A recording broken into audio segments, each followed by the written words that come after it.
Good afternoon. I welcome you at the Foreign Ministry of Russia at our weekly briefing at the press center. I see already Russian foreign journalists with us.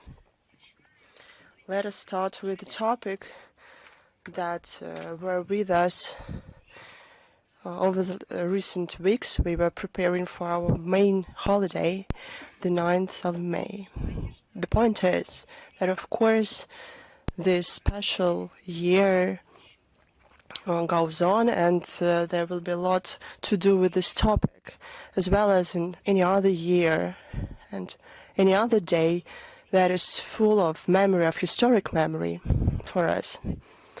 I would like to especially mention this huge contribution by our diplomats and foreign missions. They did it together with our compatriots. I'd like to say that the celebrations were huge abroad. It's no secret that the Victory Day unites us truly. And we celebrated it together with friends of our country from all over the world. Tens of thousands of people participated, many memorial events all over the world. Around the clock, the celebrations were covered in our accounts of foreign ministry. Some statistics: since early May, more than 5,000 of posts were posted dedicated to the Victory Day, 5,500 materials. This marathon did not stop for a second. People on all the continents, in all parts of the world, proudly showed the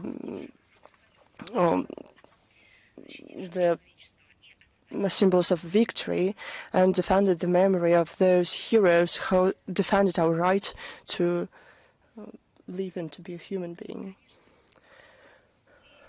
Of course, we shared not only these events, we shared happiness and impressions, the accounts of foreign ministers. The parade were broadcast with commentary in 12 languages.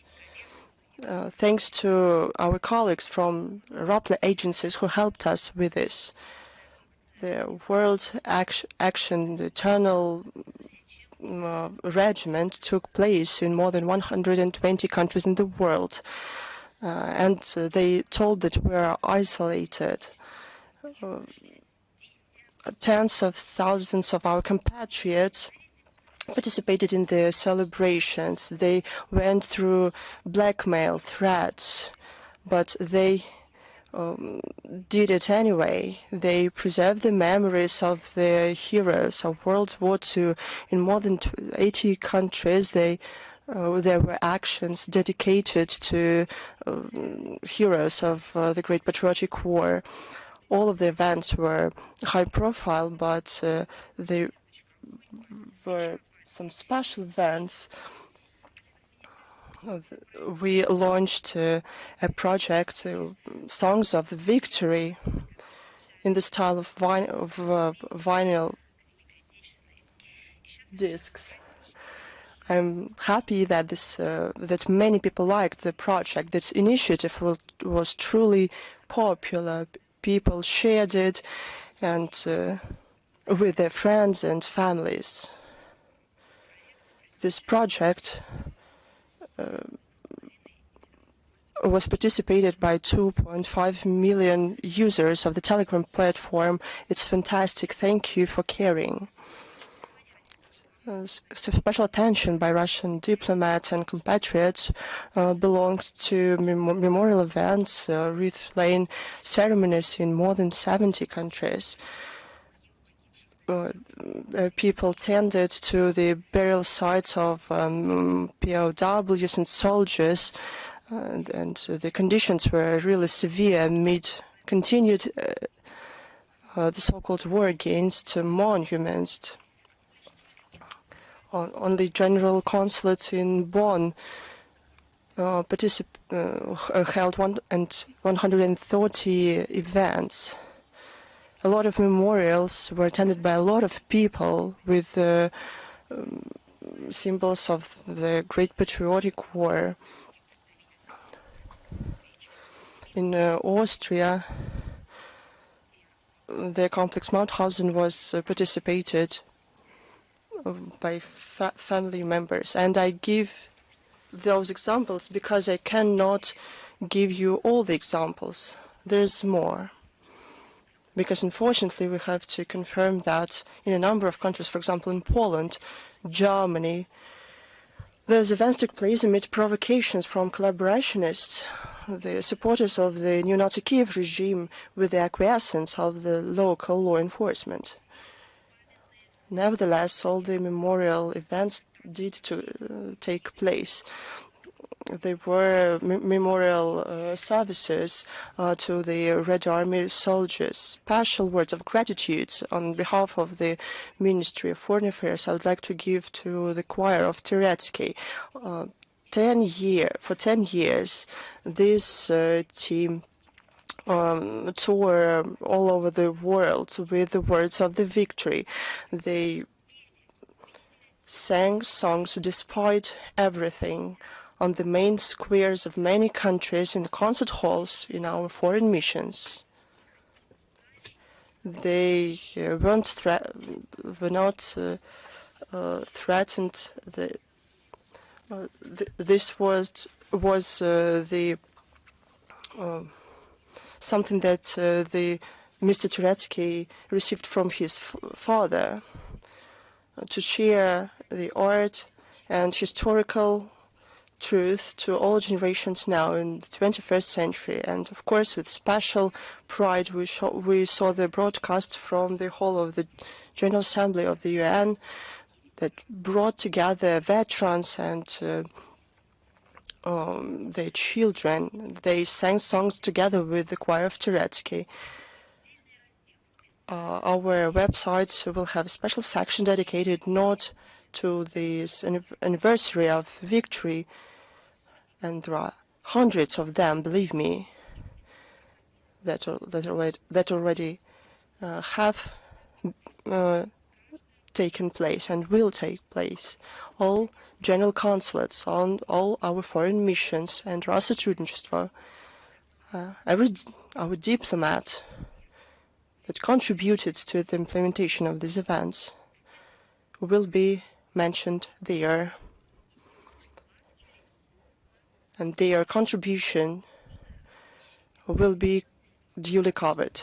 We'll do everything we can for that, because these things should be recorded. Now let's go to the relevant agenda. Let's start with the schedule of Foreign Minister.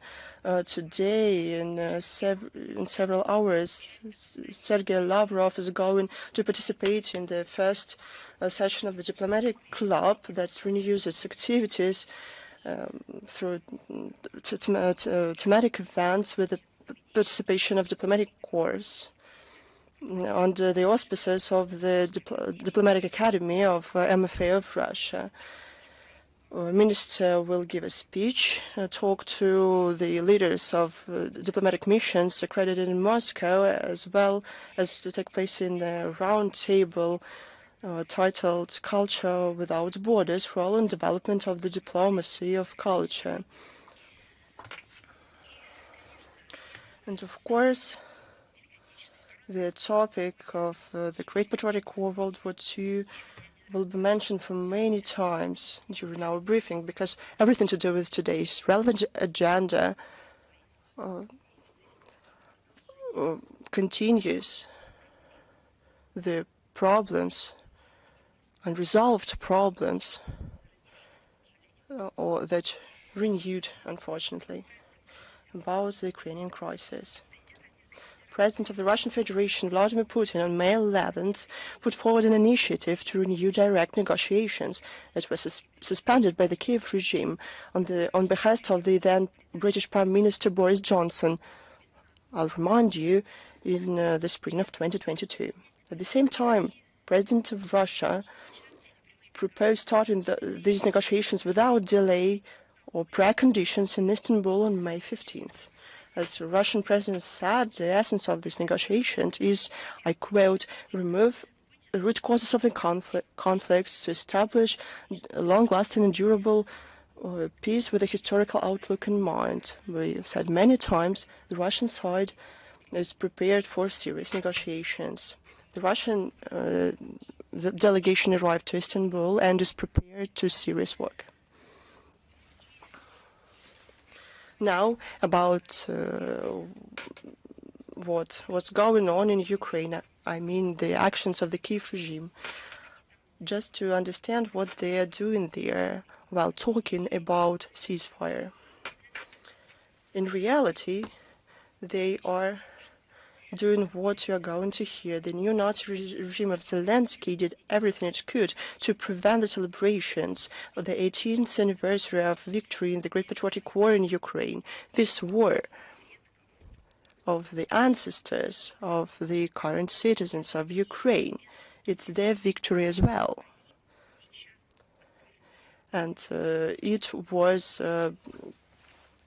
desecrated. They did everything they could to cast a shadow on the celebrations, to this existential holiday for Ukraine. There were attempts to undermine the celebrations abroad, first of all in Russia. But these attempts were in vain. The modern Banderovich did not manage to intimidate people or to forget about the memory of those who saved the world from the brown plague and gave them life.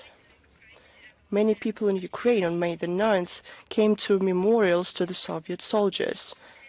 Despite everything, despite prohibitions and blackmail threats, despite the fact that many monuments in modern Ukraine were destroyed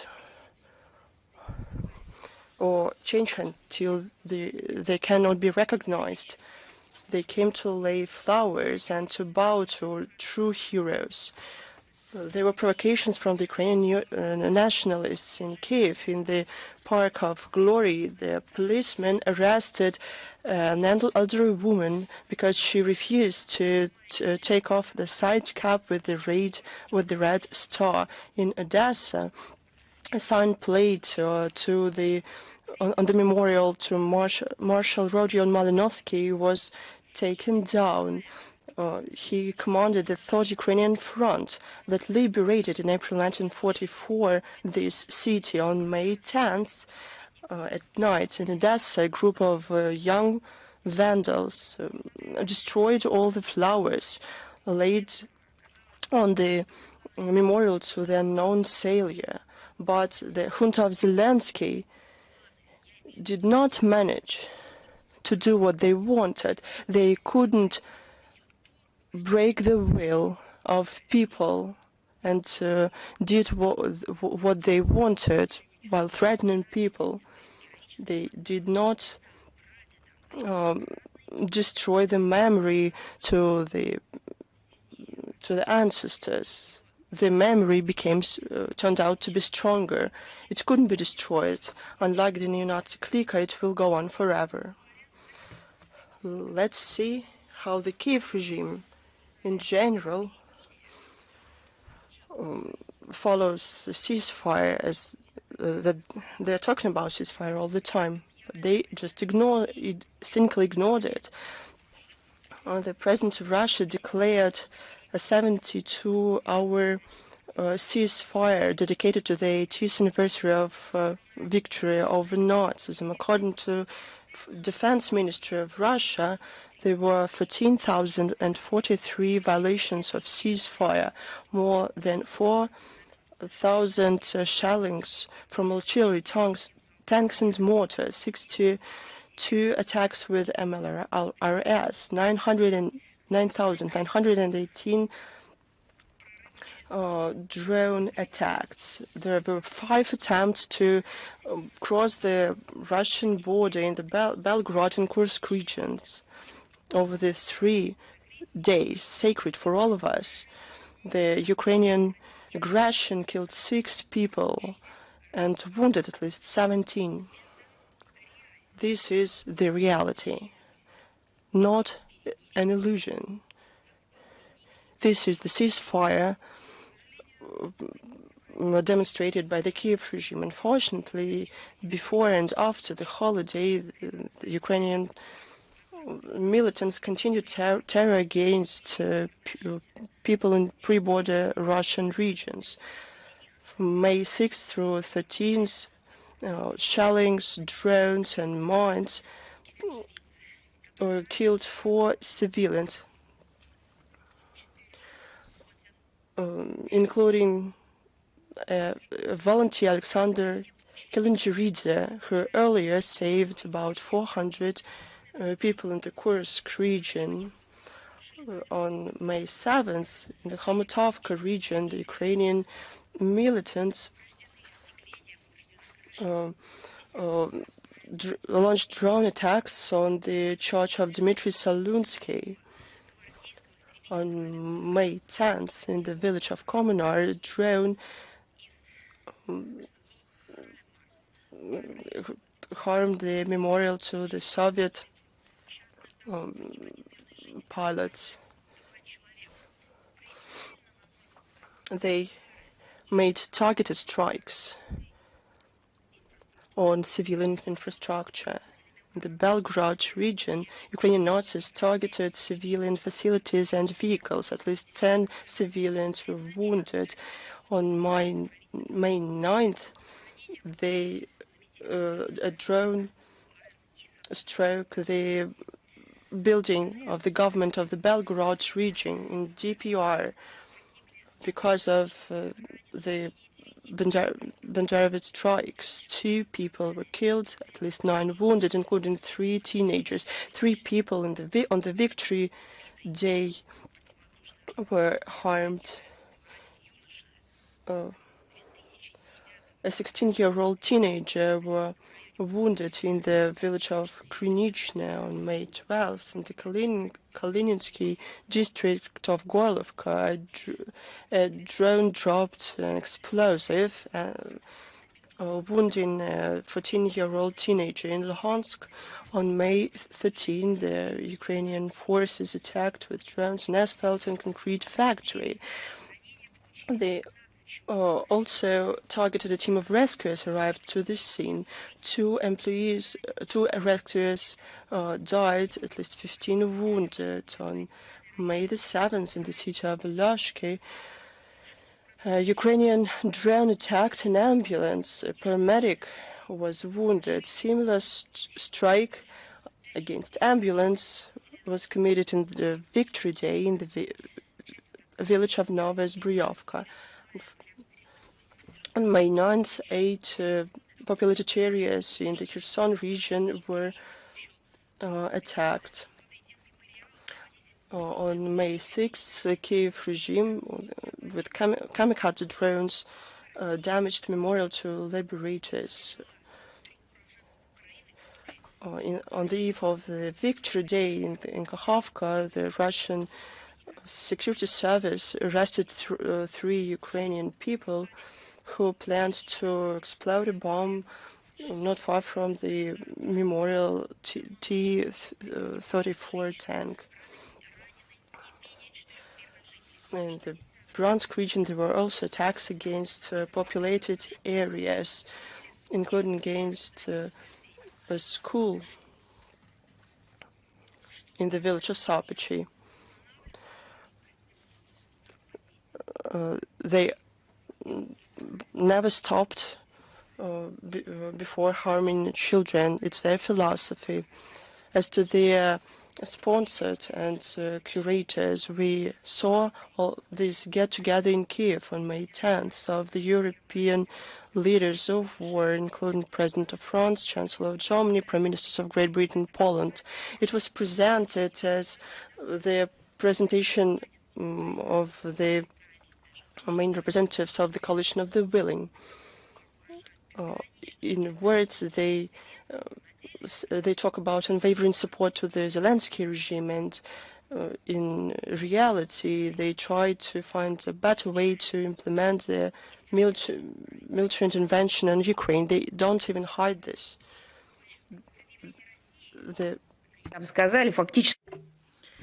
The main outcome of that meetup was issuing an ultimatum to Russia about its unconditional support of the 30-day ceasefire that will start on May 12th, in which the Kiev regime and its European patrons have decided to spontaneously declare. They have obviously forgot that at that moment when they thought about this step, the ceasefire introduced by Russia on the occasion of the 80th anniversary of victory hasn't expired. What were their threats again? They threatened to reinforce sanctions against our country, but they forgot that the language of ultimatums is unacceptable for our country. I remember that 80 years ago, they issued ultimatums to our country, and recently we have celebrated the victory over those who tried to speak with us by using force. And we are thankful to everyone who is still working and risking their life. The Russian courts continue to pass sentences on Ukrainian neo-Nazis and mercenaries for their war crimes and other crimes. The Ukrainian soldiers Lev Kirov, Ruslan Poltoratsky, and Andrei Vlasenko were sentenced to 17 years in prison. They hindered at gunpoint the used force and threatened with force against civilians who tried to evacuate from the Kursk region. Lev Kirov and Andrei Vlasenko also laid mines on the road. The Ukrainian terrorist Anton Tabaluk was sentenced to 16 years in prison. He intimidated the residents of the Kursk region and who took part in the illegal blockage of Sudzha. We have completed the investigations with regard to the Lithuanian national Valdas Bartkevičius. During his illegal stay in the Kursk region on November 11, 2024, in Kazachia Lokna village with other two Lithuanian nationals, they have took actions to desecrate the burial site and the memorial to the heroes and liberators. It was also established that in November 2024, this criminal has acquired 5 cars and provided them to Lithuanian mercenaries from the so-called International Legion, as well as to the units of the 95th Separate Air Assault Brigade and 225th Separate Storm Battalion of the Armed Forces of Ukraine that carried out terrorist acts on the territory of the Kursk region. It's quite characteristic that in his public video address, Valdas Bartkevičius has expressed his approval to the act of terrorism in Crocus City Hall, and all the criminal records were submitted to court, and he was put on the international wanted list. The U.S. mercenary Jake Logan Taylor, Azerbaijani mercenary Sabir Oglir-Zaev, and Colombian mercenary Elias Osorio Jose Bernardo were sentenced to 14 years in prison. The former Ukrainian ambassador in Kazakhstan, Pyotr Vrublevsky, was sentenced to 6 years in prison in absentia. Earlier, he was put by the Russian Ministry of Interior on international wanted list, and he's accused of inciting hatred and enmity. In his interview, he made these distorted extremist ideas. He gave an interview to the Kazakh blogger in August 2022, and he stated, and I quote, "Think about it. It was a diplomat of the Kiev regime who said that. He said, and I quote, we're trying to kill as many Russians as possible. The more Russians we kill, the less our children will have to kill." End of quote. And the true Sabbath was organized in Lvov, and was organized by the participants of the Coalition of the Willing. Zelensky and its European patrons have sincerely tried to undermine, but as soon as they realized, they tried to cast a shadow on May 9th, when we celebrated the 80th anniversary of victory. Well, they have actually caused problems to themselves. What have they done? On May 9th, they have organized a shameful meeting in Lvov, and it was the meeting of EU foreign ministers, which was led by the high, but I should say low, representative of the EU on foreign affairs and security policy, Kaja Kallas. It was expected that they will publicly proclaim the establishment of the special tribunal on the Russian aggression, as they say, against Ukraine. But they decided not to do that, and they limited to words of supporting such a reckless scheme, and they preferred to do the usual thing, which is the discussion of providing the Kiev regime with further military assistance. In particular, Kaja Kallas pledged another 1 billion euros in the interests of the Ukrainian military-industrial complex and the expense of the EU nationals, because their opinion is not taken into account. The money will be used for the production of drones and missiles, and Brussels also plans to allocate another 900 million euros of revenues from the immobilized Russian assets, or I should say stolen Russian assets, and they are going to use it in the military needs of Ukraine. In the similar legal way, France plans to carry out the technical maintenance of Caesar howitzers earlier provided to Ukraine, and Germany plans to send 125 American long-range missiles ATACMS to Ukraine, as well as 100 interceptors PAC-3 for Patriot air defense systems. And militarization of Ukraine was high on the agenda of EU-Ukraine Second Defense Forum that took place in Brussels on May 12th. They even agreed to increase their interaction joint production of weapons. Just imagine what their life could be if they implemented the Normandy format. They could allocate billions of funds for the development of Ukrainian regions that would be reintegrated back into Ukraine based on the Normandy agreements. They would build plants and factories. They will produce new cars. They will improve their education system. But that's wasn't in the plans of the collective West, but they just wanted to turn Ukraine into a silent tool of inflicting the strategic defeat on Russia. The EU has recently become the largest non-commercial investor, not in the development of Ukraine, but rather in the development of the Ukrainian military-industrial complex. But this military-industrial complex aims to kill the Ukrainian citizens. All of that is a convincing proof that the EU seeks to continue military actions and to escalate them. Brussels spare no expense and reduces its social expenditures and costs on other spheres. According to the recently published data, the EU total funding of the Zelensky regime since February 2022 is estimated at 147 billion euros. 50.3 billion euros were allocated in military assistance for Ukraine.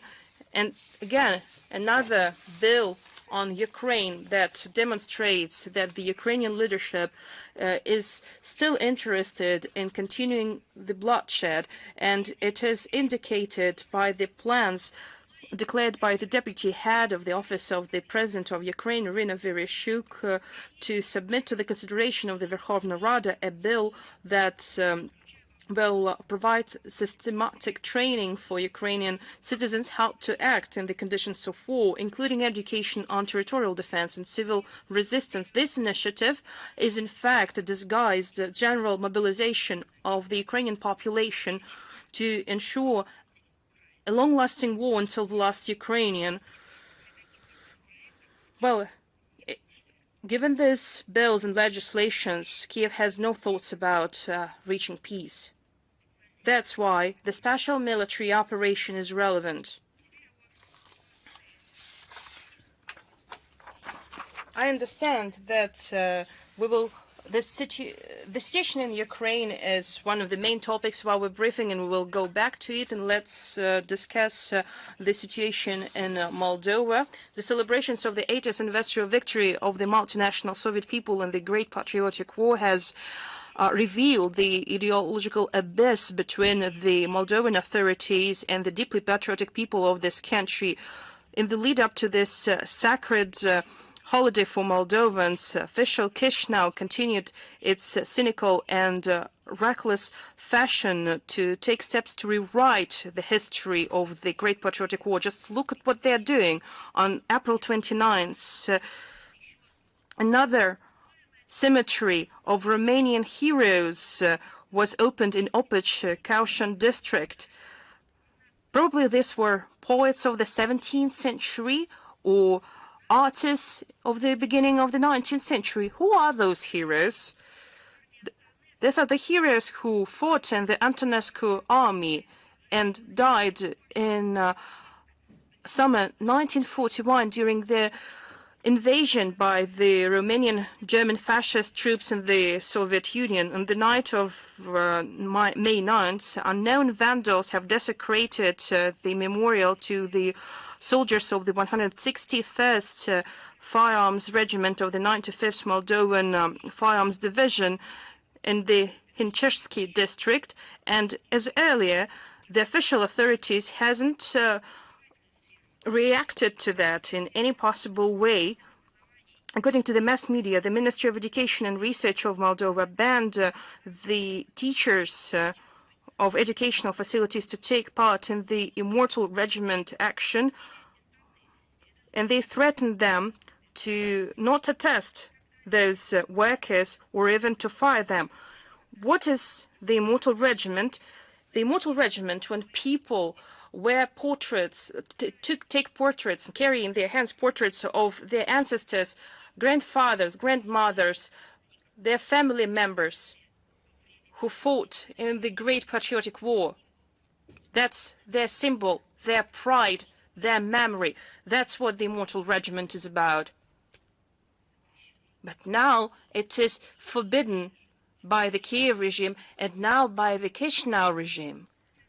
On May 5th, the Moldovan Ministry of Education has ordered that obliged all schools of the country to show on May 9th to the students from the 5th to the 12th years of studies the pseudo-documentary movie Siberia from Bones, which is fully permeated with the Russophobic ideology. In Moldova, the people call it an act of psychological pressure on children.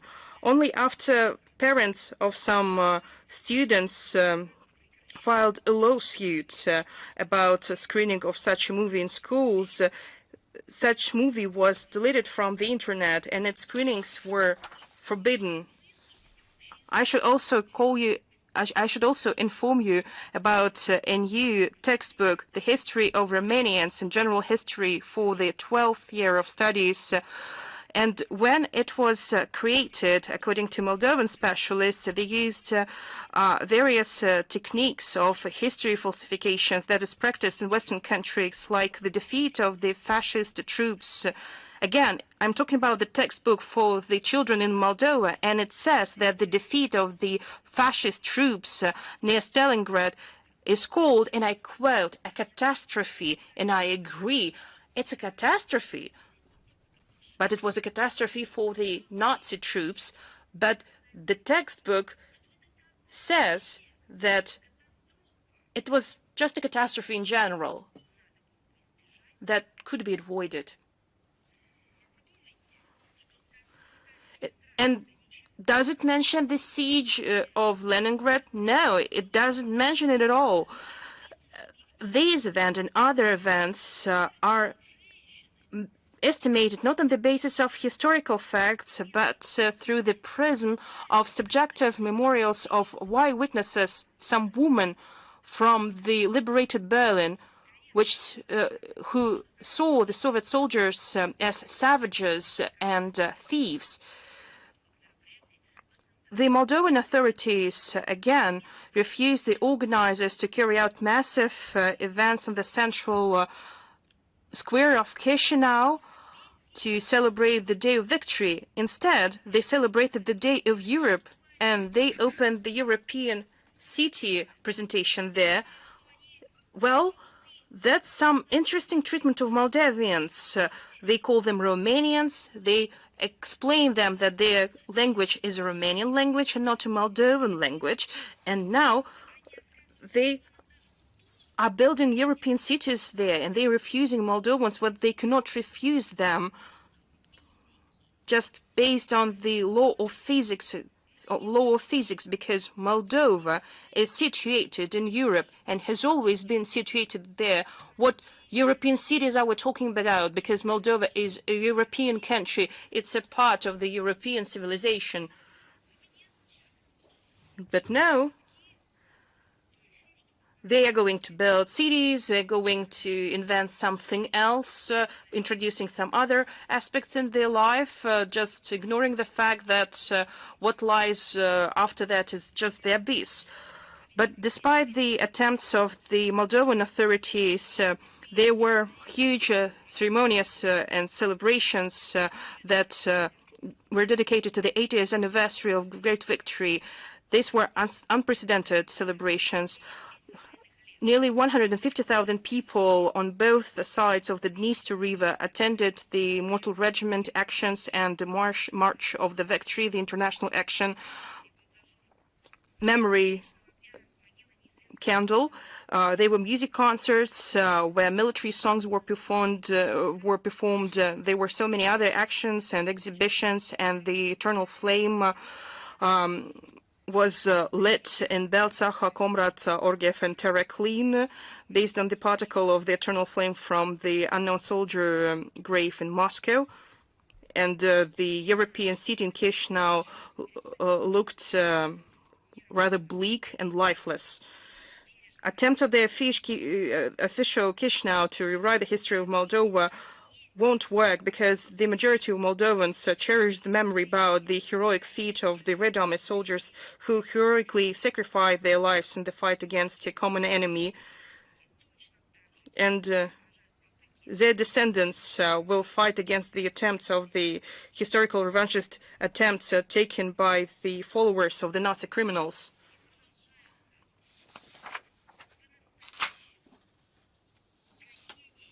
The persecutions against those in Moldova who are not afraid to speak their mind on the historical truth continue. On May 12th, the Chisinau court has extended the house arrest for the head of Gagauzia, Yelena Gutsul. On what ground have they done that?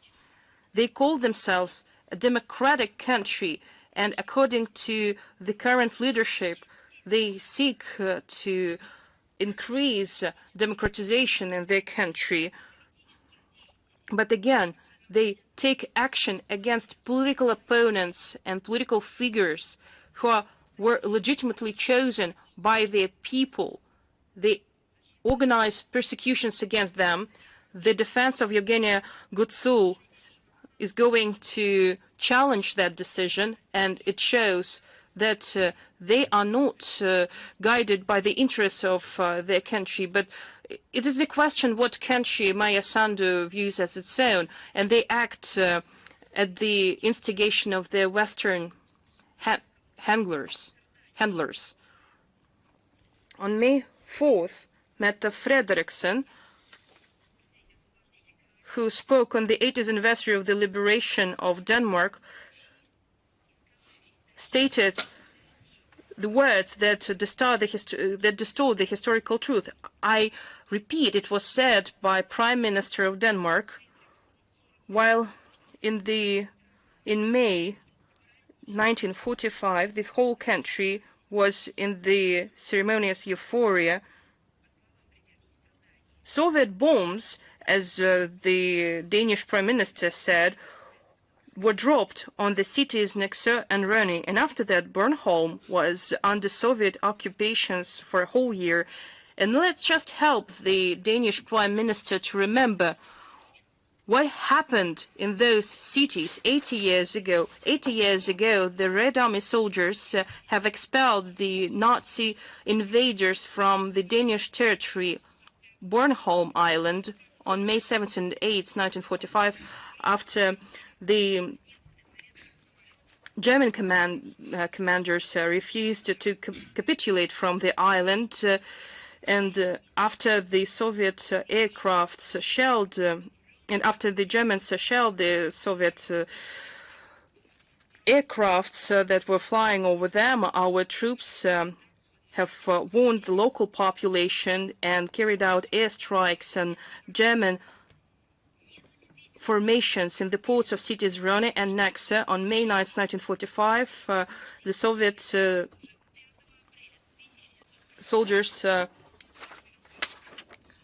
landed on the island. Leadership of Denmark has repeatedly thanked the Soviet leadership for liberating Denmark.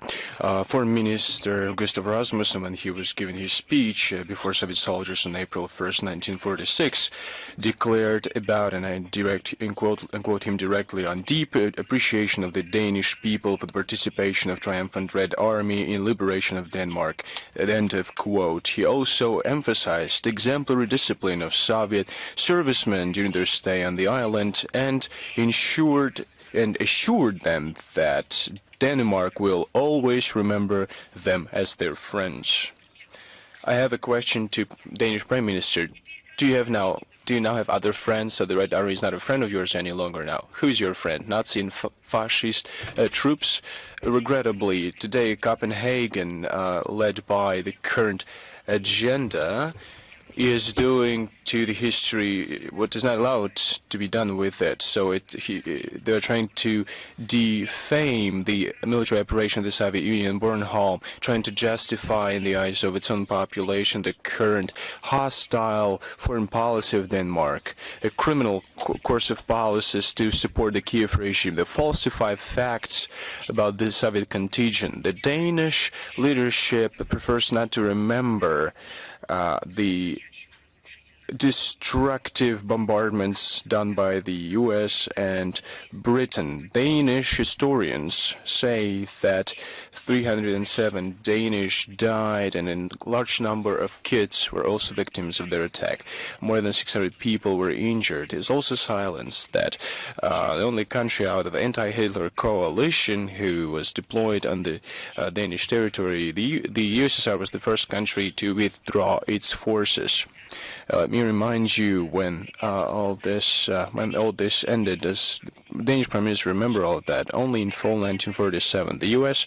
is still deployed in the Danish territory, but neither London nor Washington, for some reason, is not called occupying forces by Mette Frederiksen. He's just afraid. I know that.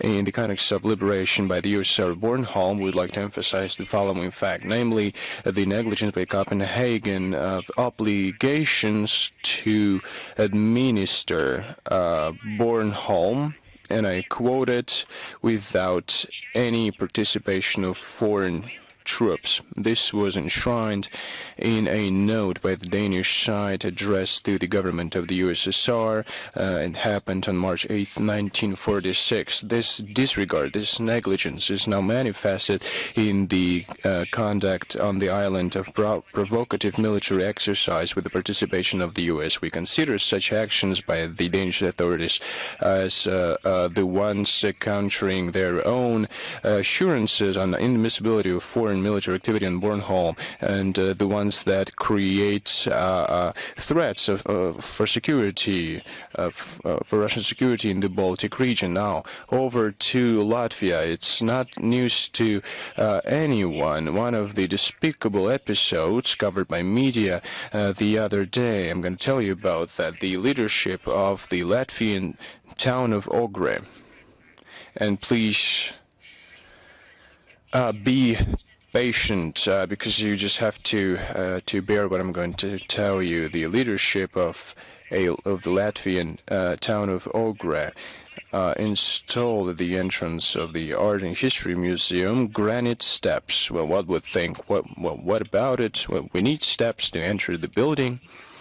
We have to enter the building somehow, but there is one detail. Those were manufactured from fragments of monuments to Soviet soldiers that were demolished. So where do these stairs lead? They lead to a museum which exhibits blood-stained uniform allegedly belonging to a serviceman who died in the zone of a special military operation. According to reports, it could be turned over to the Latvian neo-Nazis by single-minded individuals of the Kiev fascist junta. If these facts are confirmed, so they are subject to the Russian criminal legislation. So, such actions of the administration of this anti-museum were condemned even in local academic and public circles. They call the exhibition of the uniform unacceptable, said that it's not according to the ethical code of the International Council of Museums and the 1949 Geneva Conventions. One should say that even earlier on the streets of this city, people saw posters depicting soldiers of the Latvian Legion Waffen-SS. They were manufactured with the consent of the head of municipality of the town of Ogre. Maybe the OSCE and UNESCO should be concerned about it. It's about museums, it's about neo-Nazism. In this context, it would be right to remember that in April 2025, Latvian prosecutor's office declared by the termination of a criminal case initiated in 2006 against Gerbert Cukurs. So who is that person? He used to be Gabsturmführer of SS and a member of the Arise Commando.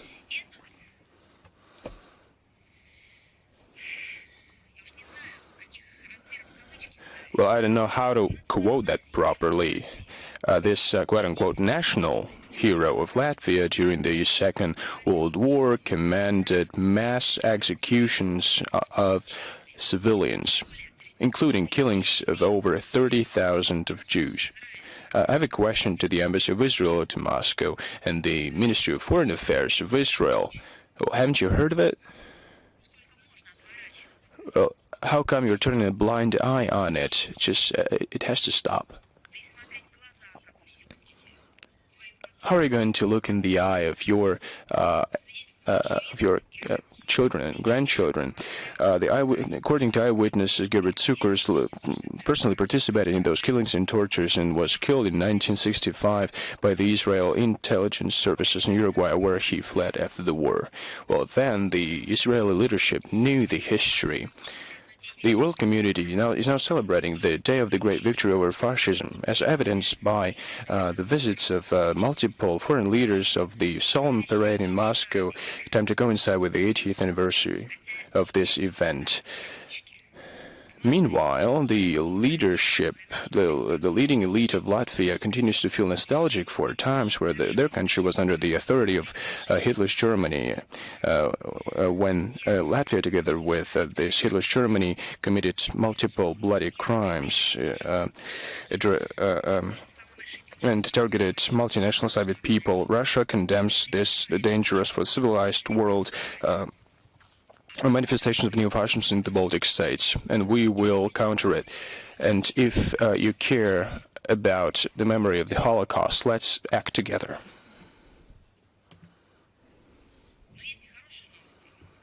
We have good news as well.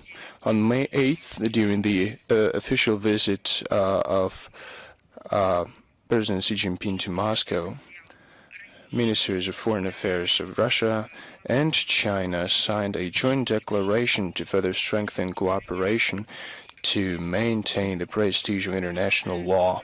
This declaration reflects joint views of our countries and international law, the trajectory of its development, challenges that we're facing. Russia and China reaffirm their commitment to the UN Charter and principles of international law, in all their entirety in interconnectedness. Both countries, Russia and China, intend to together defend world order based on international law and principles of international law. Moscow and Beijing decisively condemn unilateral coercive measures, meaning sanctions, violating international law. We also favor the inviolability of immunity of states and their dignitaries' stability. It's the key of stable interstate relations. We have agreed to not help third countries in their malafide attempts to persecute Chinese and Russian citizens. The declaration also contains provisions on arms control, non-proliferation of mass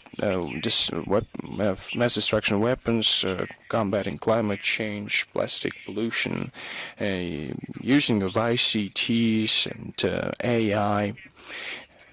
During the 80th anniversary of the victory in the Great Patriotic War, when we formed the basics of fair world order, Russia and China call upon all countries to cooperate to promote fair and equitable international relations. On May 15th, today, we celebrate the 33rd anniversary of the STO, Russia, Armenia, Belarus, Kazakhstan, Kyrgyzstan. We have experience. It's one of the key elements of the forming architecture of fair, equitable, and indivisible architecture in Eurasia. Measures are taken to develop the potential of the organization further. Foreign policy coordination is developed. Practical cooperation to combat terrorism and extremism is being developed. Counter-narcotics initiatives, transboundary crime, illegal migration are being countered. We progressively develop new areas of cooperation in biological security and safety. Our priority is the preservation of sacred memory of the victory that many people gave their lives for. Leaders of all countries and organizations participated in solemn events, attempts to coincide with the 80th anniversary of the victory in the Great Patriotic War. One of the key tasks is to increase the combat readiness, also based on the experience of the armed forces of the Russian Federation. The exercises will be held in Kazakhstan, Kyrgyzstan, and Tajikistan. The peace contingent is now being developed, and now we see new conditions to contribute to UN peace initiatives. The CSTO is ready to cooperate with international cooperations in areas of mutual interest, including as an observer organization and partner organizations. Prospects of further development, strengthening of potential, and increasing the increasing of potential, curbing different challenges will be discussed in May and June in Kyrgyzstan during the Council of Defense Ministers and Committee of Security Councilors and of the CSTO.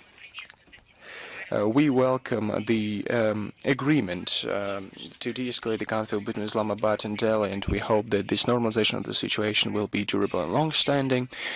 We see a very important condition to ensure a stable and long-lasting peace in the region, and we hope that the parties involved will exercise restraint and will not allow any further escalation. Russia has progressively favored the resumption of a dialogue and an increase of level of dialogue between the two countries. We call upon both countries to settle their differences through diplomatic and political means on the bilateral basis. Regrettably, we see a very difficult situation in Tripoli. One of the leaders of Western Libyan groupings was killed while the situation was escalated. The law enforcement agencies and different formations, we saw clashes between them, including in the area of international airport. People were killed and injured, and anti-government individuals were detained. There was a ceasefire agreement in all hotspots of the capital. We call upon the Libyan authorities and their opponents to exercise restraint that could lead to uncontrolled escalation and new casualties among civilians. There are no casualties among our compatriots in Libya. We recommend Russian citizens to avoid going to Libya before the situation goes back to normal. We have noted and also got questions regarding to U.S. executive order on improving safety and security of biological research that provides for termination of financing from state budget of certain activities with hazardous pathogens. Research to enhance properties of pathogens and their transmissibility will not get any funding if there is no proper control on the U.S. part, or if it's not in accordance with American standards, even if they are not on the territory of the U.S. We consider efforts to strengthen control over the activity in biological sphere as an important step. It indicates adjusted approaches towards biosecurity. We remember what the former U.S. administration was doing in this regard. The adoption of this decree means the recognition by Washington of the fact of conduct of research with dangerous pathogens in different regions of the world, including in the vicinity of Russian borders. We have drawn your attention to this in the last couple of years. We have to remember a large-scale work conducted by chemical defense troops commanded by Igor Kirillov, who was killed at the instigation of the Kiev regime. We will give links to his fundamental briefings based on facts and data. These measures are not enough to remove Russian concerns and claims with regard to U.S. biological activity. The state financing of biological research abroad through the U.S. Defense Department will be continued. The document does not restrict such activities if it is controlled by the U.S. and it is in accordance with American standards. So risks to and threats to international security, including as far as the Biological Weapons Convention goes, so these risks are maintained. Now we have to look at different military and biological programs on the territory of Ukraine. It violates BTWC. Russia has tried to get answers with regard to the aforementioned activity. We intend to further ask these questions to get an exhaustive, comprehensive information and explanations. We hope that the current U.S. administration will take necessary steps to settle this unpleasant and very dangerous situation. Biolabs in the Ukrainian territory, they use dangerous pathogens that can be connected with the development of bioweapon components was earlier confirmed by American dignitaries. You remember statements by Victoria Nuland, who was not looking herself when she was saying that.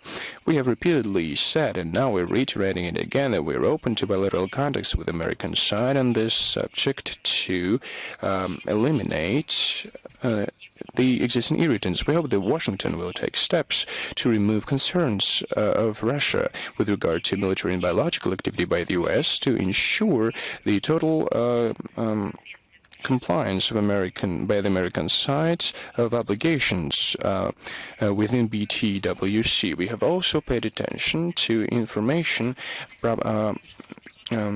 disseminated by the media of crimes committed by Anglo-Saxon in Afghanistan. Veterans of the British Special Operation Forces told media about that. Some fellow soldiers felt their impunity and regularly committed killings.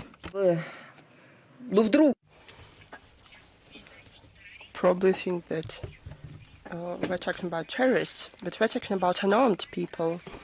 They killed off the wounded and even had a competition who killed more.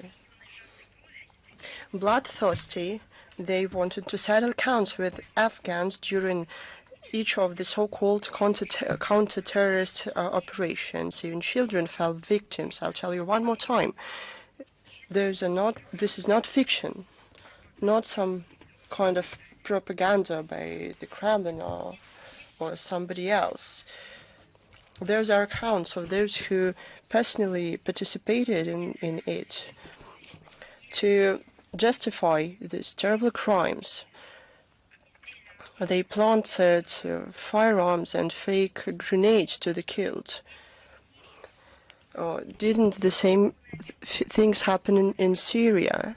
They used false reports about operations to avoid investigations.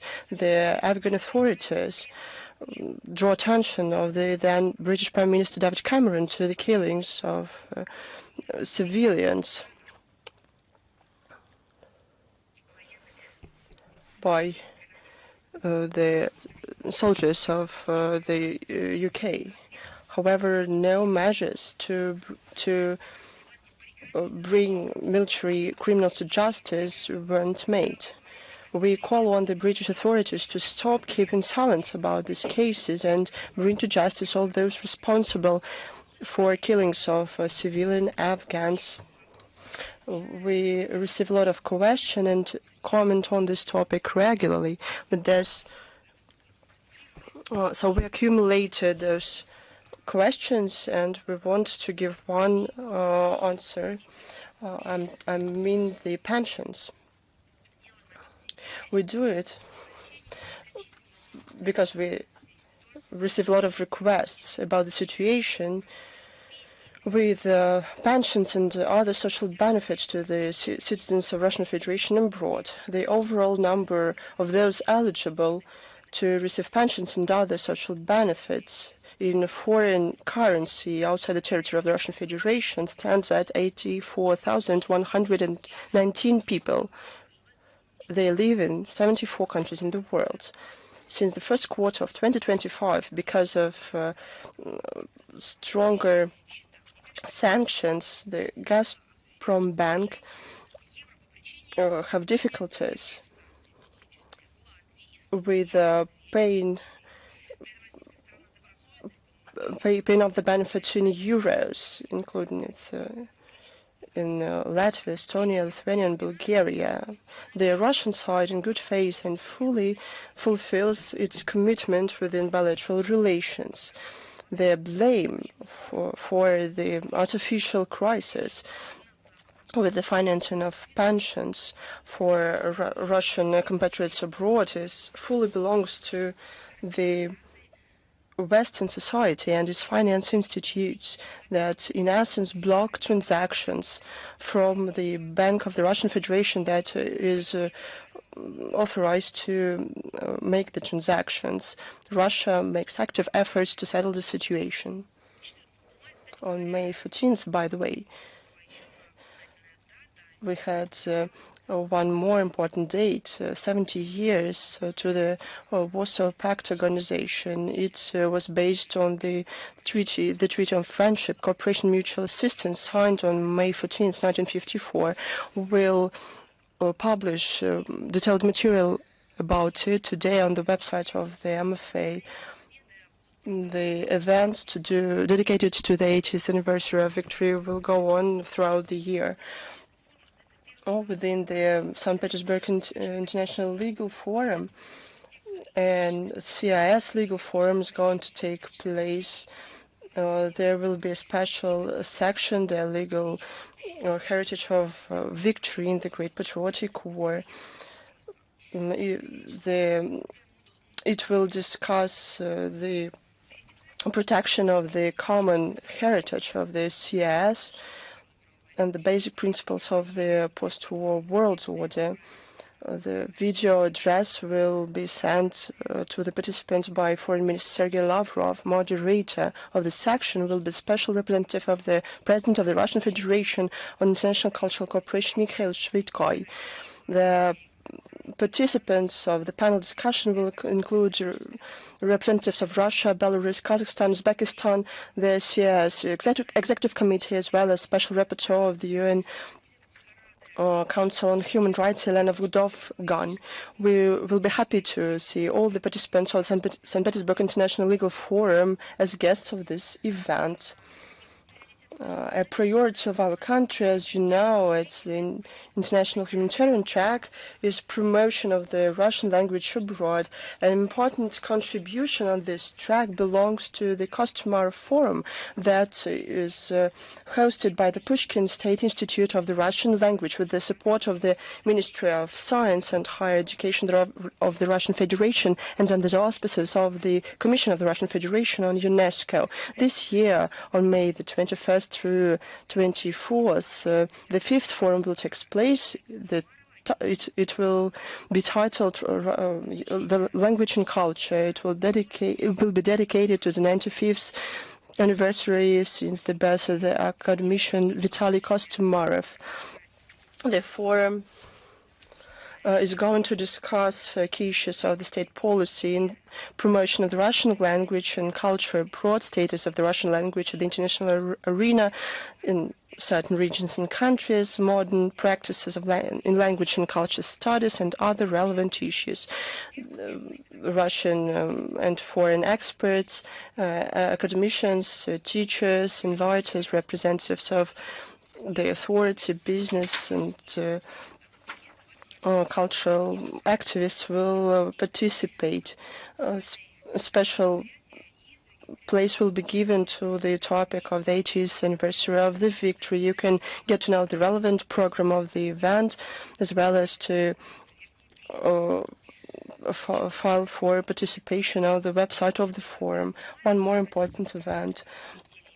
On May 26th through 30th, Moscow is going to host the 42nd plenary week of the Eurasian Group on Combating Money Laundering and Financing of Terrorism. The group includes 9 countries, 17 more countries, and 24 international regional organizations have observer status. The cooperation is based on principles of equality, mutual respect, and mutual account of interests. Throughout its work, this group has shaped an effective model and partnership that ensure transparency over the financial flows to identify and minimize risks in anti-laundering sphere. The participants include the representatives of the government of the Russian Federation, the Council of Federation of the Federal Assembly of the Russian Federation, Rosinform monitoring, relevant ministries and agencies from Russia and from member states and other observer countries and organizations. In 2024-2025, under the Russian presidency in the group, the measures are realized to strengthen interaction with FATF and other similar international organizations aimed at forming aligned approaches to education and covering events on the Eurasian region. We invite all Russian and foreign journalists to cover this event.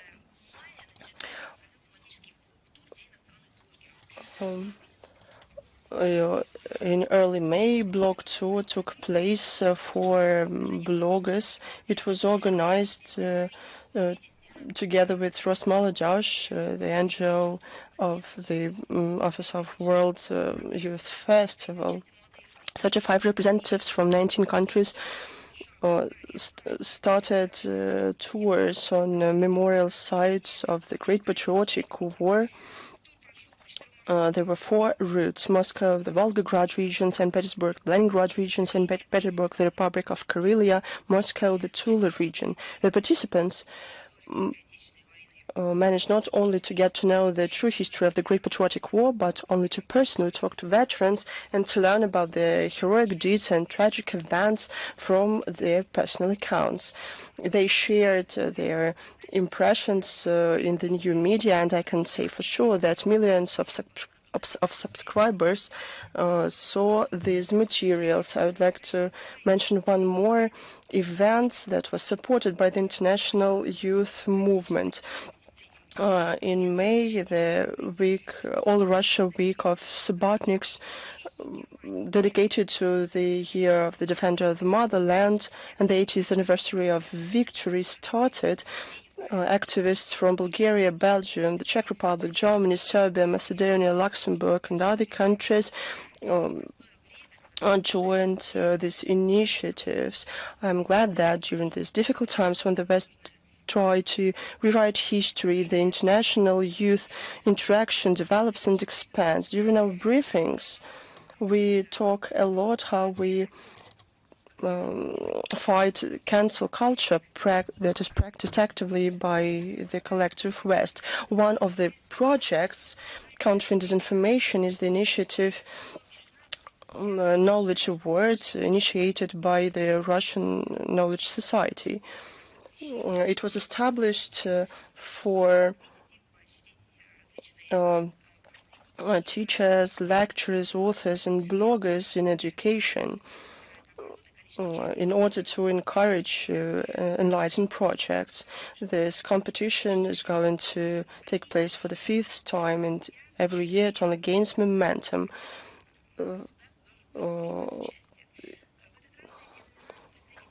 This time, representatives of 56 countries from almost all the continents are going to participate. There are several stages of selection, and Russian Foreign Minister Sergei Lavrov is a part of the jury. Especially for the year of the Defender of the Motherland in Russia, that declared in 2025 by President of Russia Vladimir Putin, the nomination for contribution to the preserving the memory of the heroic deeds of the defenders of the motherland was established.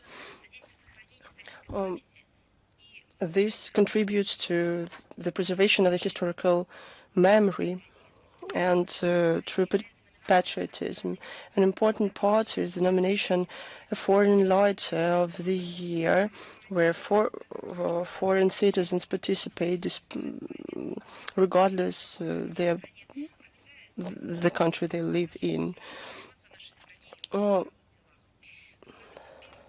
This year, for the first time, regional award ceremonies will take place. Every region of our country will have the best enlightener and the best enlightening project of the year. The applications can be filed until September this year on the website of the project. So I'm ready to take your questions. Is the International Affairs with us? Good afternoon, Madam Zakharova. On the 12th of May, the international organization Global Hunger Monitor published a report saying that the population of the Gaza Strip is starving, and 500,000 people are at risk to starve. What can I say about the humanitarian situation in Gaza? Is Russia planning to provide any humanitarian aid? And of course, humanitarian experts and regional experts and states acknowledge that the situation in Gaza Strip, they say it's catastrophic or close to it. It's confirmed by the evaluations of the relevant specialized units of the UN and international non-governmental organizations. I'm not going to cite them, you know them. After Israel introduced a full blockade of the enclave, the situation exacerbated even further. Any international efforts aimed at overcoming this humanitarian crisis won't be effective enough without broader process of normalization of the situation in Gaza. A priority for today is to achieve a ceasefire as soon as possible that would ensure a secure humanitarian access to the sector, as to Russia, which traditionally provides humanitarian aid to the Palestinians, both bilaterally and through specialized UN agencies. Since October 2023, Russia's emergency ministry sent some 800 tons of cargoes. Besides, our country every year contributes to the World Food Program of the UN, $2 million. We will continue this complex contribution. Thank you. And if I may, one more question. Probably everyone cares about it. Do you have any information about the time of the beginning of the negotiations in Istanbul? I'll tell you one more time. Our delegation is already at Istanbul. Its composition is known. The relevant information was published on the web resources of the Kremlin. These negotiations are going to start in the second half of the day. This is the only credible information. Thanks to you. Thanks to you. Is Vestia with us? Good afternoon, Madam Zakharova. Question 1. Why France shows such initiative in terms of anti-Russian EU sanctions? Can it and other EU countries to threaten Russia with sanctions in terms of settling the conflict in Ukraine? How can Russia respond to that? Briefly, it does not have any right to threaten. There's no provision in international law providing for that. And France should ensure the international law, but there is no mentioning of such a right in the international law that would give France or any other country to threaten any country with restrictions circumventing the UN Security Council. But it's no surprise. We know that Paris since 2022 is one of the zealous accomplices of hybrid war against our country. It's no news. Read the statement of President Macron. Probably the next day he's going to tell something different about negotiations, about tables, or where they want to sit at. But then the narratives go back to the previous route. But then they start blackmail and to give ultimatums. But the French de facto lead the party of war. They want to be together with the British, the main masters and sponsor of the Kiev regime. France, its leadership, even earlier significantly contributed to the illegitimate sanctions and, as they say, packages. Now they try to blackmail us with more sanctions. Look at this. I'm not saying anything new. Let's look at the statement of President Macron himself. In his address to the nation, he said that he doesn't mean a subtle ceasefire. Now they call for unconditional ceasefire. It's clear that the West and masters of the Kiev regime wants to give it time, but they escalate the situation in general, and they don't even hide it. It was clear long ago that all those packages adopted by the EU has nothing to do with the settlement of the situation in Ukraine. I think even children understand that. This is an element of the policy of deterrent, now of a trade war. It's an attempt to compensate their problems in scientific and technical sphere, and to prevent the humanitarian development of our country and contacts between our people that who do not want to be Russophobic and to participate in aggressive anti-Russian campaign start against our country. Look, this comes into this. If they think that those measures are effective to some extent, if they were to have something to do with the settlement of the situation in Ukraine, now you see what happens. They announce a new package and then they announce another one.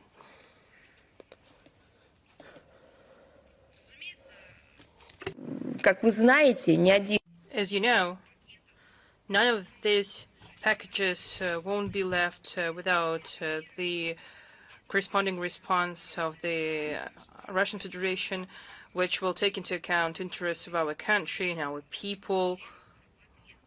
I repeat, these measures will be taken in response to their actions and will continue to do so in the future. And to finish my answer to your question, speaking about the French nationals, attempts by anyone to speak with Russia in the language of threats, blackmail, ultimatums, or even to use derogatory terms in the conversation with us, all these attempts are futile. I'm not even saying that they are illegal because they do not observe any law, but these attempts, again, and I repeat it, are futile.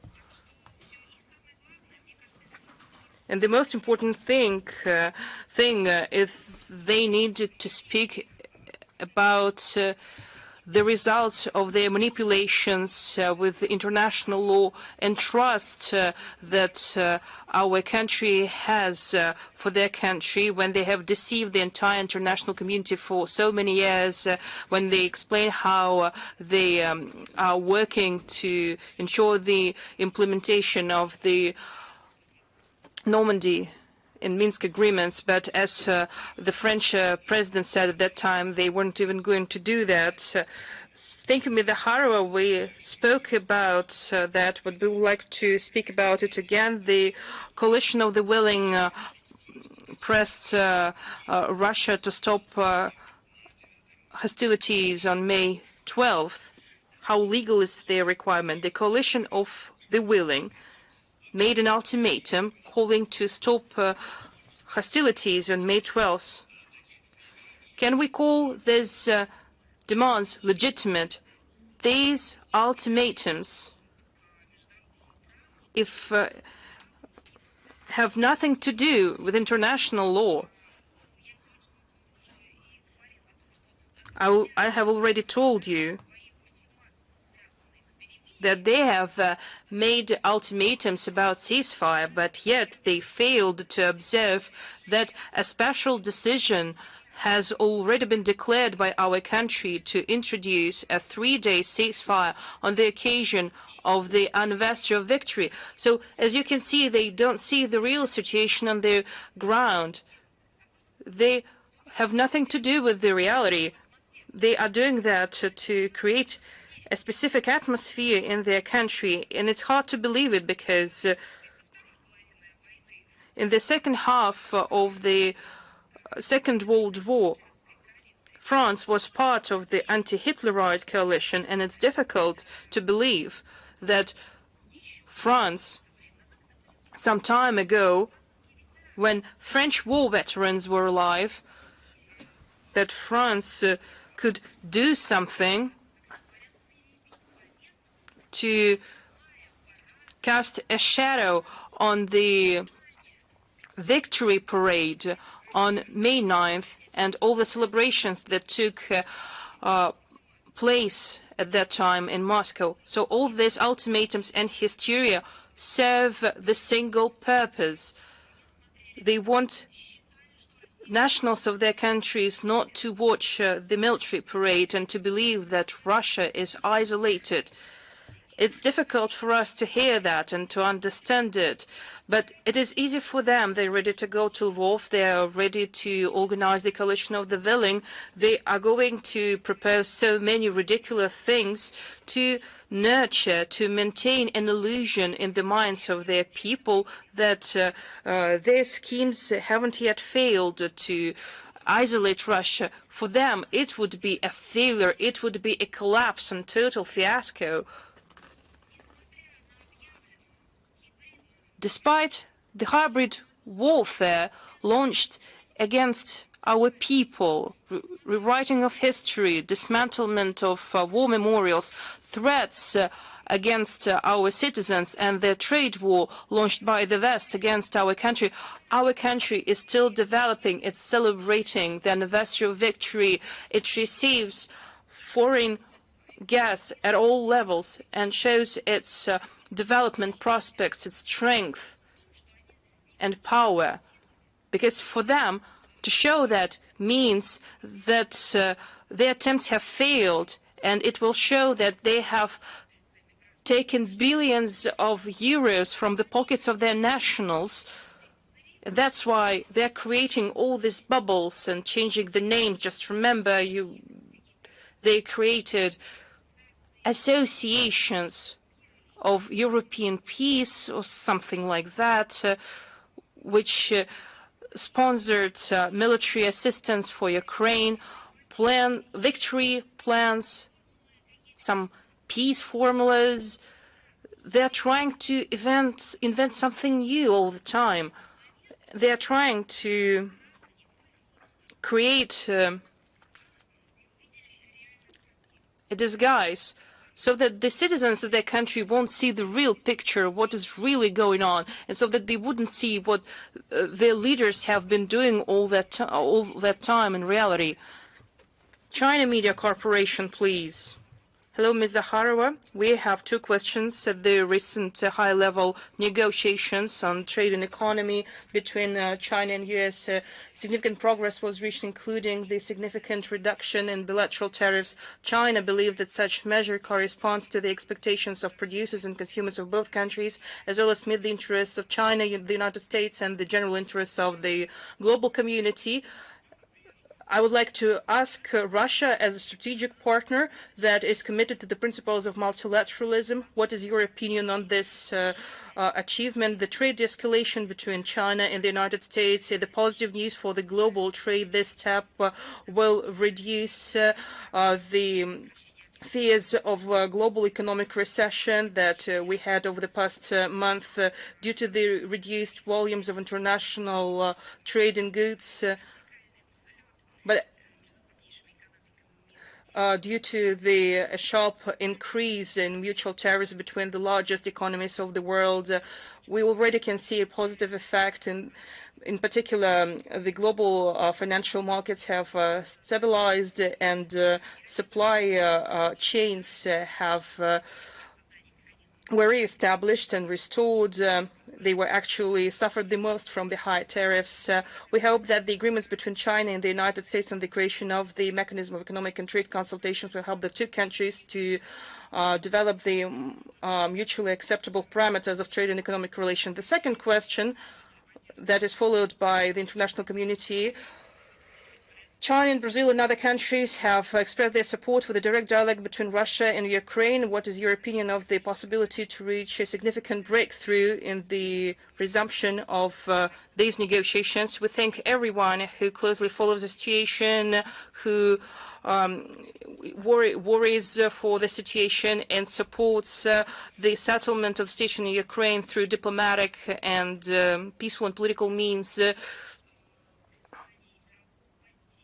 we noticed the recognition and support of the Russian President initiatives to start direct negotiations in Istanbul. We thank China and Brazil for their efforts, who were consistent in their position to find mutually acceptable solutions to the crisis. We also closely follow to the Kiev rhetoric. I have provided so many quotes and examples today. Obviously, as earlier, the Kiev regime is trying to create a show around negotiations. They have made different and mutually exceptional statements made by the Office of the President. The long-term and durable peace on the historical perspective, as the Russian President said, is our priority. That is the determination of the Russian delegation that has arrived to Istanbul already. These were its instructions at the negotiations, and this topic was presented in detail by the Russian President at the corresponding press conference. As for the Ukrainian side, to what it's ready, how it is ready to negotiations, today, this day in Istanbul will show their intentions. Thank you. Sinhua, please. Yes, I'm present. Thank you, Ms. Zakharova. I'm from Sinhua. Earlier, you answered the question of my colleague from the China Media Corporation. But anyway, I would like to ask my question about China-US high-level negotiations on trade and economic issues. They have recently taken place in Geneva. According to the official representative of the Chinese Ministry of Commerce, a significant progress was made at the negotiations by the significant reduction of bilateral customs tariffs. What can you add to what you have just already said? I can only add that these agreements will serve as the breeding ground for further development of balanced solutions, and such dialogue is built on the principles of pragmatism and mutual respect, and is able to provide constructive parameters for the further development of bilateral relations in this area. Thank you.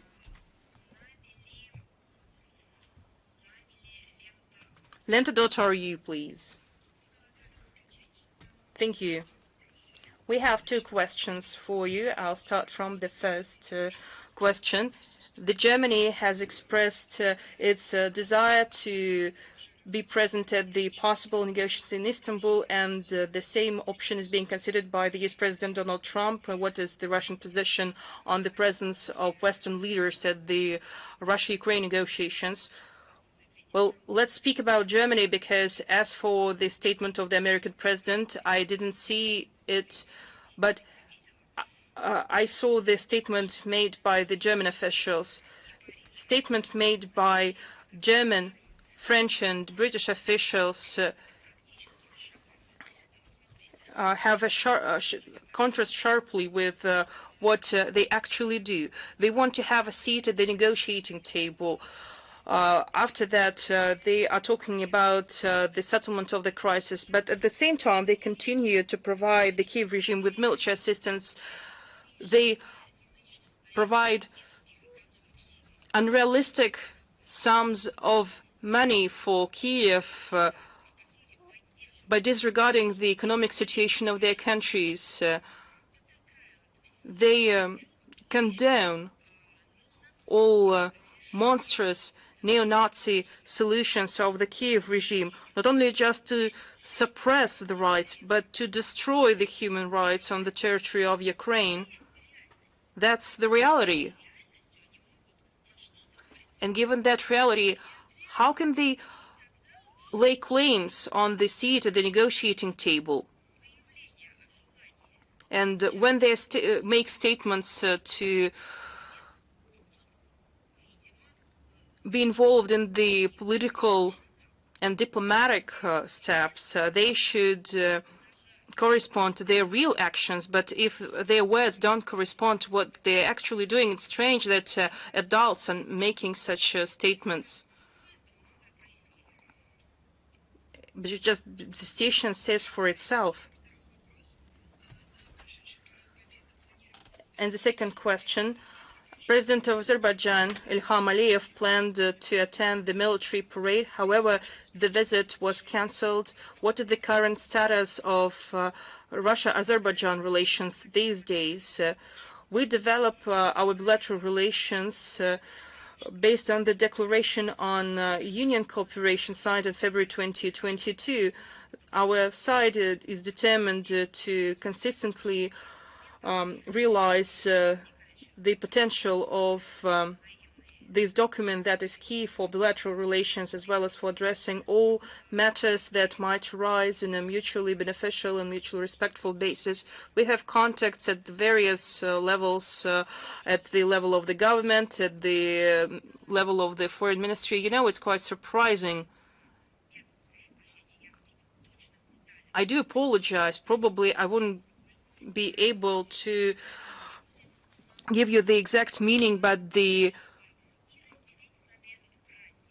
parade unit was sent by Azerbaijan, and they attended the military parade, and they paid respects to the soldiers who served in various parts of the USSR, ethnic Azerbaijanis. I'm talking about them.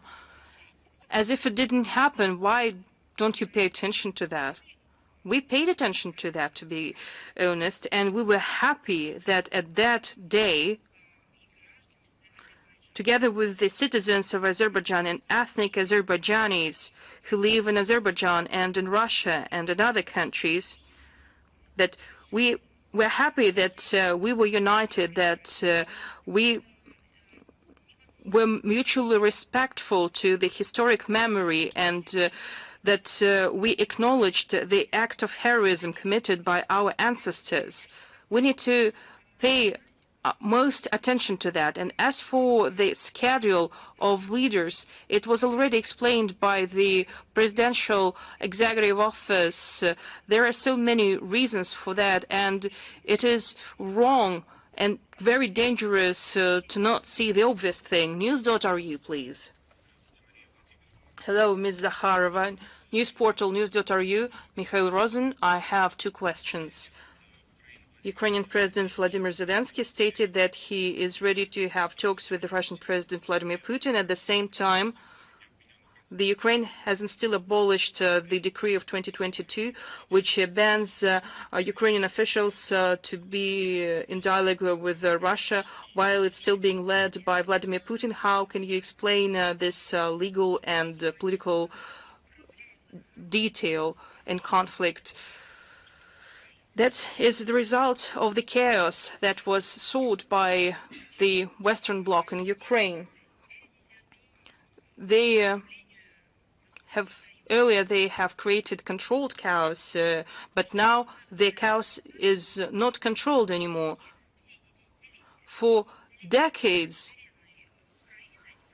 they have been making experiments with Ukraine, like organizing Maidan revolutions, having a direct impact on political figures, providing pastries and cookies on the square, training fighters there, creating coalition of the winners, expulsion of legitimate authorities. And now you're asking how is it possible that they have such illegal conflict? It is a man-made story. It was created in Ukraine by the collective West. Thank you. And second question, you stated that Russia will properly respond to the decision of Poland to close the Consulate General of Russia in Krakow, and you added that Warsaw deliberately destroys the relations with Moscow and acts against interests of ordinary Polish citizens, are there any grounds to believe that after presidential elections scheduled on May 18th, the Russophobia of Polish politicians would diminish to some extent, or probably quite worse, it might even lead to the freeze of diplomatic relations? We believe that it's such low point in our relations that there is nothing to freeze anymore. Probably we could we couldn't do as the Polish regime. We wouldn't act against our own citizens, but yet they are doing that.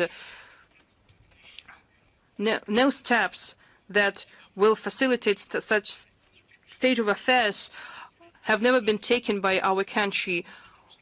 We will respond properly to these actions.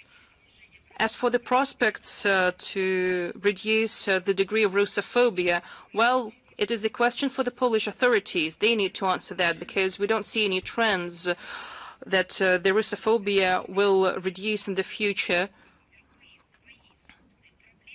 We kindly ask the Polish authorities not to explain their problems with what Russia is doing, like they're trying to explain the situation with the fire that happened at the shopping center several years ago, and they have decided after that to close the consulate general in Krakow. It's absurd. They're probably so comfortable to make Russia responsible for their failures, but the time will judge us and will make everything right. Those responsible will be identified, but it will happen later. Probably new circumstances will be established, as it happened so many times in the past, as it happened in Switzerland, in Northern Europe, in city centers that probably not have an access to waters. Just remember, they were news about Soviet submarines, but later it was established that these were empty boats or buoys that were swimming on the surface of the water, and they have just provided it in the false way anyway. But I don't think that you could buy Polish thinking people with such notions. Thank you very much. Do we have Swiss television with us? My name is Christo Franz. I would like to ask a question about a documentary that we are preparing, Neutrality of Switzerland. We have heard in recent years different statements in this regard coming from Russia. No, this is not true. You have not heard different statements. They all were similar. Well, we have heard repeated statements. Does Russia consider Switzerland as a neutral state, meaning that Switzerland does not supply weapons to Ukraine or Russia? And the second question is, if there is a conflict with Europe, would Russia respect the Swiss neutrality? Our answer to your question is no.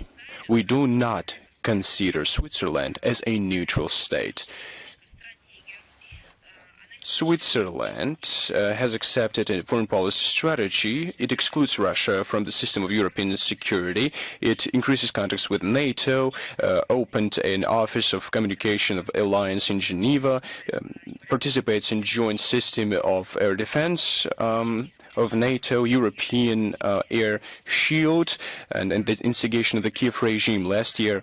In June last year, Switzerland held a summit of peace in Ukraine. Not being a member of the European Union, Switzerland joined all anti-Russian sanctions of the EU. How can we talk about any neutrality? For us, neutrality and Switzerland are different notions. They do not coincide. Your second question was, would Russia respect the neutrality of Switzerland? If we do not recognize it, how can we respect it? I think your question is about something else. You asked about a potential conflict. You should ask this question to those people who are feeling this conflict. Why do they need this militarization? They use Ukraine as a tool to put pressure on Russia, but it has failed. Now they decided to militarize their own countries to do what? Western Europe has gained significant experience in this regard, and each time it turned out to be a failure, to be a destructive experience. So I should say sorry.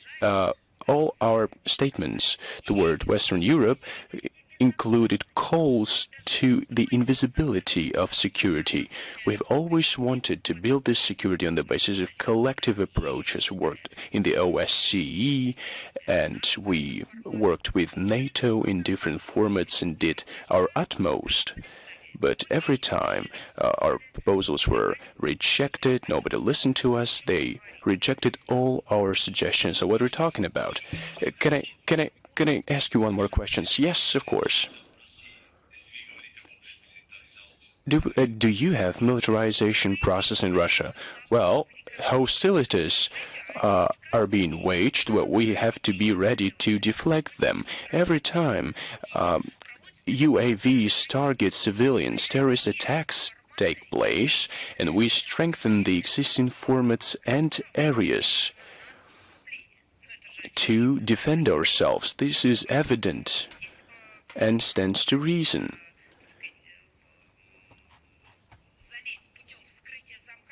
Just imagine if somebody were trying to unlock your door. You would install a second lock to protect yourself. We respond to concrete threats. We see how many armaments are being delivered to Ukraine, and the amount of money that had been allocated to Ukraine so that they conduct terrorist attacks. So, of course, we increase our combat readiness to be able to face them effectively. We did not used to do that. We developed along this track as anyone else, but now we take into account the situation on the grounds. But now we see NATO and the European Union taking certain steps, so we have to react. And you have to accept the reality. Two countries that have not been members of NATO and who are in the vicinity of our country became members of NATO. Now they comport themselves in a very odd way. They act aggressively toward our country. They adopt anti-Russian sanctions. This is a new factor in this formula. Nobody tries to hide it, to hide the fact that they want to inflict a strategic defeat on Russia. This is a factor in the decision-making process. What are European countries led by? We don't know. They made up this Russian threat, and they reinforce this myth themselves. They help it dominate in the mindset of their own peoples. Thank you very much for your answers. Thank you. Do we have Ukraina Ru with us? Madam Zakharova, thank you very much for this opportunity to ask questions. I have two questions. The first is, why do Russia and Ukraine consider Turkey to be a good place for negotiations? Why do not consider India, China, Riyadh? Doesn't it mean that we meet Ukraine halfway? Well, the Russian president said that we have to resume negotiations where they were interrupted by Britain, which put pressure on the Kiev regime back in 2022. So that was our rationale. But those talks turned out to be a failure. No, they weren't a failure. They were interrupted. Did Turkey interrupt them? No, that was Britain who did that. And that failure was reinforced by the Biden regime. So are we given another chance to Ukraine? Our delegation has arrived in Turkey and is ready to work. All our provisions were declared as a basic approach by Russian President Vladimir Putin during his press conference on May 11th. Our comprehensive position was outlined by our president on June 14th, 2024. Thank you very much. My second question is, in which format and at what moment can Putin and Zelensky hold talks? As far as talks by heads of states go, you have to refer to the administration, the executive office of the president. Do we have Rudolph Channel with us? Thank you very much, Madam Zakharova. Thank you very much for the opportunity to ask this question. The Kurdistan Working Party, fighting against the official leadership of Turkey since 1984, took a decision on May 12, 2025 to cease the hostilities. How does Moscow assess the decision of this party, and how will this decision impact regional stability? I would give you a general answer. We welcome any measures aimed at settling this long-time ancient, if I might say so, conflict and to cease violence. The Russian Federation is interested in sustaining and strengthening the public and political stability in Turkey. Turkey is our important neighbor and partner. We are convinced that the solution of all existing problems in the country should be done through peaceful means and democratic dialogue, and we hope that all rights and liberties will be ensured by ethnic and religious groups, and the Turkish people will benefit from it. Do we have Verelk with us? Good afternoon, Madam Zakharova. Good afternoon. In May, Sergei Lavrov will visit Armenia. Do we have the date and the agenda of the visit? And is this visit connected with the opening of Consulate General of the Russian Federation in Sunik? As far as this visit goes, I can say that it is now under review.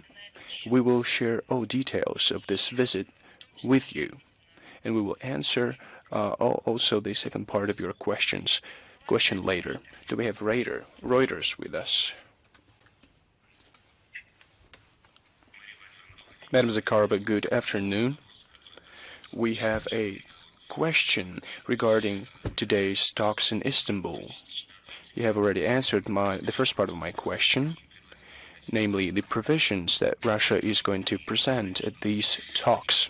You answered that Russian President Vladimir Putin voiced them on May 11th and last year as well. But are there any changes in the positions of the Russian Federation compared to what President Putin told during the press conference in June last year, and the conference and the documents that were presented at the conference in 2022?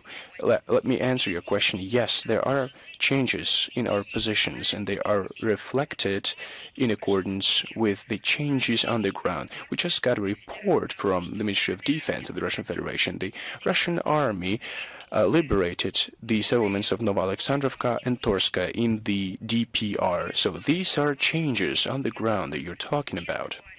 But I'm concerned about a different issue. Your wonderful agency, very professional one, always puts forward the question of human rights. We have talked for decades with you about different hotspots and conflicts. Why haven't you voiced this concern? Our president, our foreign minister have talked about it at length. Why aren't you asking about what is being done to people, to their rights? They are being eradicated. Those rights are corrected with core interest of the local people. This is surprising. You just turn the page and this subject is not being discussed at all. The right to language, freedom of speech, religious freedom, it's like it does not matter. Well, it matters. These are the root causes of the conflict, which nobody cares about in the West. Now we have a new president in the US and he recognizes them. The representatives of the global majority talked about them. How about the public? How about Western media? They cannot see the key factor in it. The people are being killed at all levels. They are trying, so the authorities are trying to reformat the mindsets of these people, to instill in them anti-human values that counter real humane values. So I would love to talk to you further if you have further questions. I am not attacking you. Don't think that. We're just having an interesting discussion. Thank you. My second question also is about the talks. Territories, border territories. Now, you're not interested about human rights, you're interested about territories. During the talks, will Russia insist on recognizing new regions in the borders that are now controlled by Russia, or will they be talking about the borders as they were when they were part of Ukraine? You'll maybe shudder at what I'm going to say, but Western, well, you are now bordering on Ukraine, so that you should be so much concerned about it. But if you must know, if it is your priority concern, you want to understand the links between the talks and the borders, I would like to remind you of a quote by Foreign Minister Lavrov, September 28th. That happened. It was on the sidelines of the UN General Assembly in New York, and he said the following: in April 2022, in Istanbul, there was an agreement between Russian and Ukrainian negotiators, and he said if that had been implemented, Ukraine would retain parts of Donbass. But each time, he added, when negotiations fail, Ukraine gets smaller and smaller. Everybody should remember this quote. Everybody who is trying to find the links between the talks and the size of areas. Do we have News Fran with us? Hello? I just have one question. European Union is going to spend 9 million euros in the coming week using frozen Russian assets. They also plan to allocate 1 billion euros to manufacture UAVs and missiles in Ukraine. So my question is that an unscrupulous cynicism? Is it an act of provocation? Maybe the EU has large economic problems, so that they have to use Russian assets. Well, let me interrupt you. I'm just now following the news, and the Zelensky called the level of the delegation, the Russian delegation in Istanbul, a fake one. We have presidential aide, deputy prime minister, deputy foreign minister. Well, who is using words like that? Fake. A clown who has no education, referring to people who have academic degrees, who have deserved recognition, who are professionals. So he is calling them fake. Who is he? On what grounds? is he calling them that way? He used information technology and money to come to power. How can he have any doubts in anyone's professional capacity? He does not have any right to say things like that about high professionals. Our delegation of negotiators, as it was declared,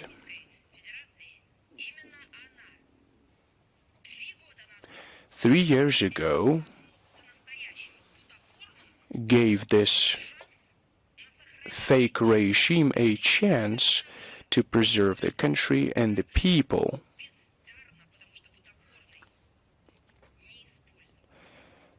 It was the chance that was not used by the Kiev regime at that time.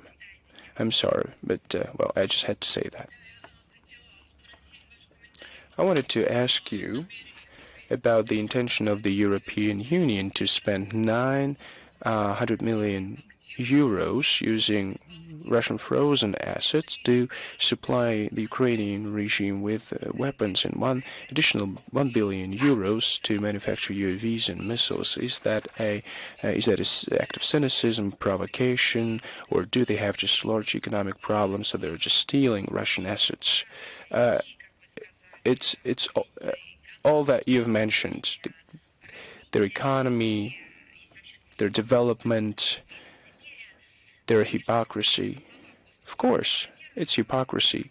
They're favoring peace in word, but indeed they are continuing to fuel the conflict, knowing that the supply of arms to Ukraine is a factor that can maintain the lives of Ukrainian people. But they continue to do that anyway, and they propose new initiatives on this track. They give them information, and especially cynical. It looks against the backdrop of the efforts by world leaders to propose an initiative to hold peace talks.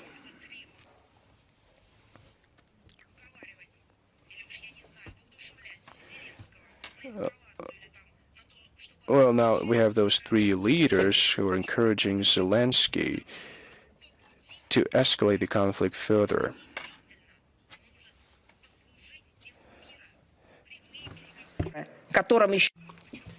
I'll tell you one more time, the Russian delegation that is in Istanbul is prepared for these negotiations. But let's go back to the EU representatives. We already told that they're coming up with the Russian threat. Why do they do that? Because this myth and spreading this myth helps them to divert the attention from the catastrophic situation that they are in. They have response to the sanctions.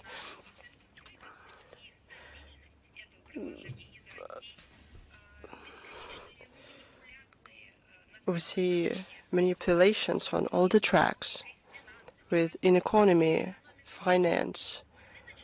The economy either works on the market rules or receive what you created on your own with your legitimate sanctions. There's also endless politicization of the economy. They're coming up with new factors in environment. They're coming up with paradigms that ensure immediate profit on markets. They're not looking for new ways of energy, new types of energy, more green ones, but they use this topic for immediate profits. There's logic, but now it's turned into anti-logic because the essence of their actions is strange. It's clear why they do that, but it's difficult really to grasp. President of Russia recently gave a characteristic to this. The EU has a lot of problems. They are provoked by their illogical, stupid actions and unfriendly policy in terms of Russia. They leave off loans more and more. Now, President Trump came and he deals with the situation that President Biden left it, and he said that he had to save the U.S. The same situation the EU representatives have. They maintain the myth about the Russian threat, the so-called Russian threat, and they try to get into the pockets of their citizens. Now they resort to stealing, but for some countries it was a norm even before that. They steal from Venezuela, Lebanon, from many other countries, or some operators or certain structures. It's not for the first time in their history, it's a norm for them. It was perpetrated throughout centuries. It's nothing new, but it's especially cynical. I'm telling this for the third time. It's especially cynical because all this money that they are giving to Ukraine, it's not because they don't want anything back. No, they want to take the resources out of the country and to make this country dependent. Colleagues, I have to wrap up the briefing. I'm going to answer all your questions individually. Thank you for your attention, and we're following the developments in Istanbul. We will inform you as we get more information. We are in close contact with our colleagues from our delegation in Istanbul. We're prepared to work, and we'll see what the other side is going to do. They talked the most about ceasefire. Let's see how they're going to respond when there's a real proposal.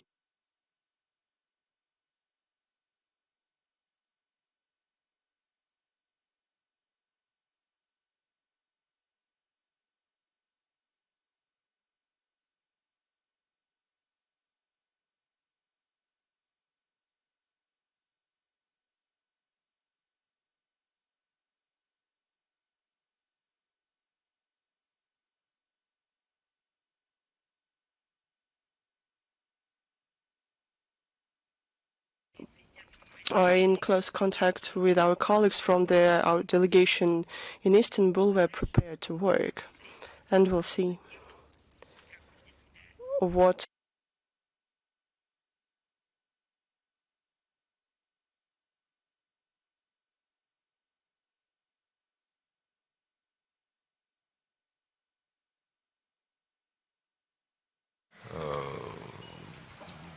использовали этот формат достаточно длительное время, он был очень популярен, потом началась пандемия, после пандемии инерция, и мы внедрили после пандемии, когда началась наша специальная военная операция, практику встреч министра с послами по разъяснению наших действий в связи с украинским кризисом. Таких встреч уже состоялось около 8, по-моему. Очередная планируется в самое ближайшее время.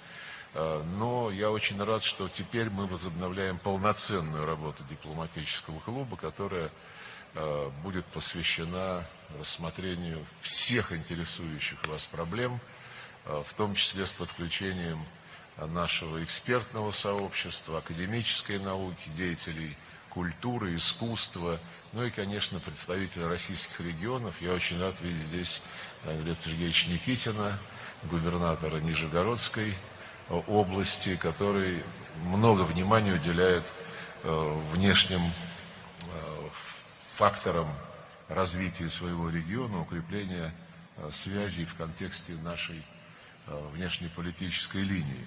Мы заинтересованы также в том, чтобы к этой работе подключались те, кто работает с нашей дипломатической академией. Именно на этой площадке, на площадке Дипакадемии, зарождались традиции дипломатического клуба. И, конечно, хотел бы поблагодарить исполняющего обязанности